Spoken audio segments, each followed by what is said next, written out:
Cynful Texas Bangers and Mash. This is what you'll need, and there is a link to a printable recipe in the video description. Start out by peeling and cutting your potatoes nice good sized chunks. We're going to put them in a pot of salted water and put them on to boil. And then add the Shiner Bock to the baking dish, and we're going to oil these sausages.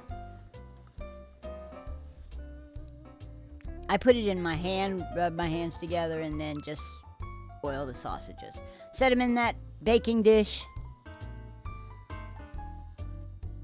and we're going to cook them for a little while. We're going to turn them about 20 minutes. We're going to turn them at 10 minutes to the other side. Next, we're making our little packet. This is our seasoning packet, and that is sage and thyme. And I put it in a little bit of cheesecloth and tied it off with a little bit of butcher's twine. Now, this makes it a whole lot easier to get that stuff out of the gravy once you're ready to take it out. That rubbed sage would be almost impossible to get out if you didn't do this. Now we're starting the gravy, starting out with some butter.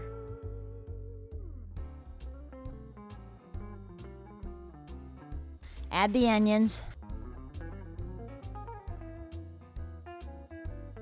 Some sugar.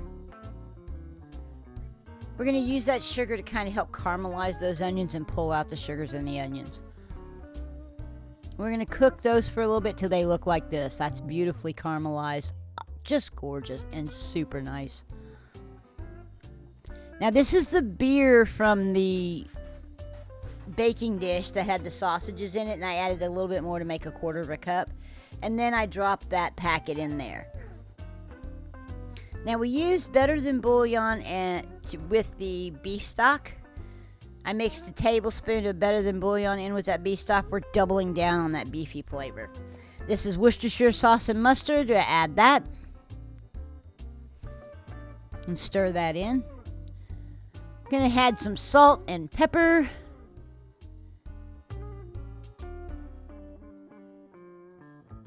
And we're going to bring it up to a boil and then lower the temperature, and we're going to simmer it for 10-15 minutes. While that's simmering, let's go ahead. Our potatoes should be done, so let's go ahead and start mashing those potatoes. I've added 4 tablespoons of butter, and it's melted. I melted that butter.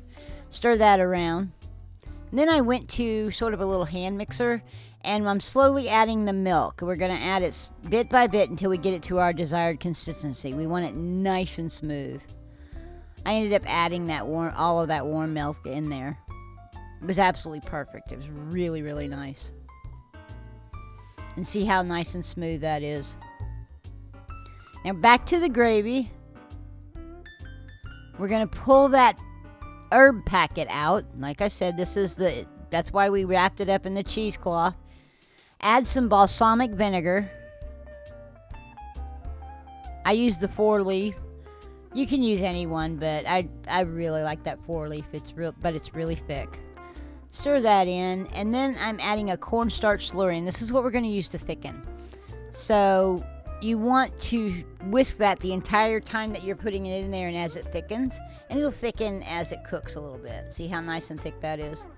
We're going to test that with a spoon. If we put a spoon in there and it goes across the back and you make a track and it doesn't run together, then you're done. I added a little bit more butter to finish this, about 2 tablespoons. You don't have to, but it really makes it nice and shiny. So to serve, we're putting the potatoes in the bottom of the bowl.